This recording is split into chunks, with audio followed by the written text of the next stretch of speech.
हुंड्यासारखी कुप्रथा आजही समाजात तग धरून आहे आणि त्यातून होत असलेले बळी अजूनही थांबलेले नाही।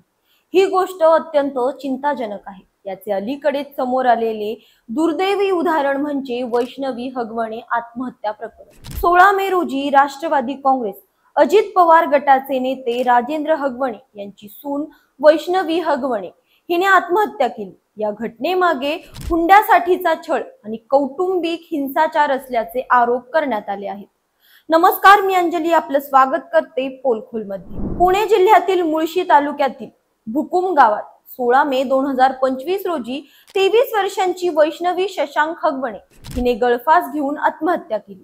वैष्णवी या राष्ट्रवादी काँग्रेसचे नेते राजेंद्र हगवणे यांची सून होती। तिच्या मृत्यूनंतर राज्यभरात खळबळ उडाली आहे।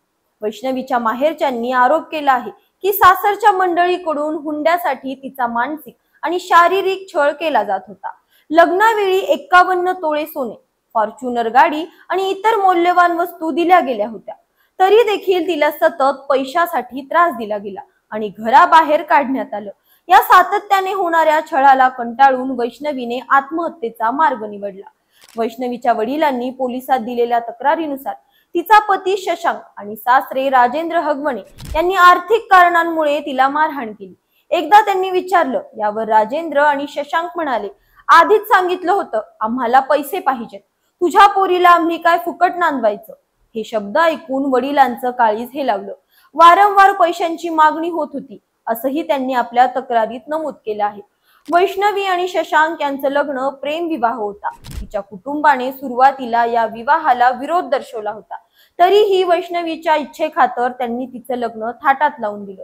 मात्र काही काळातच शशांकने तिच्या चारित्र्यावर संशय घेतला। वैष्णवी गरोदर असताना देखील त्याने तिच्यावर संशय घेतल्याचं 2023 मधील पोलीस तक्रारीत म्हटलं आहे। ऑगस्ट 2023 मध्ये वैष्णवीने गरोदरपणाची बातमी पतीला सांगितली असता शशांकने त्या मुलाबद्दल संशय व्यक्त केला। त्यानंतर तिला सासरी त्रास दिला गेला, मारहाण झाली आणि घराबाहेर देखील काढण्यात आलं।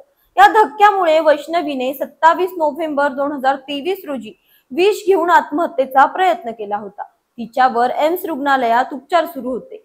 या काळात सासरकडून कोणीही भेटायला आले नाही। ती बरी झाल्यानंतर काही दिवस माहेरी राहिली आणि पुन्हा सासरी गेली, पण तिथला छळ काही थांबला नाही।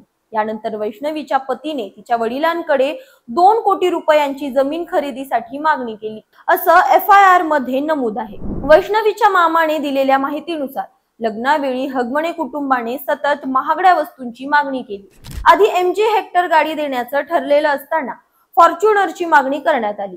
51 तोळे सोनं, चांदीची भांडी, 19 लाखांचं घड्याळही त्यांनी घेतलं। त्यानंतरही मागण्या संपल्या नाहीत। वैष्णवीला या निर्णयाचा पश्चाताप झाला होता असं तिच्या मामाने सांगितलं।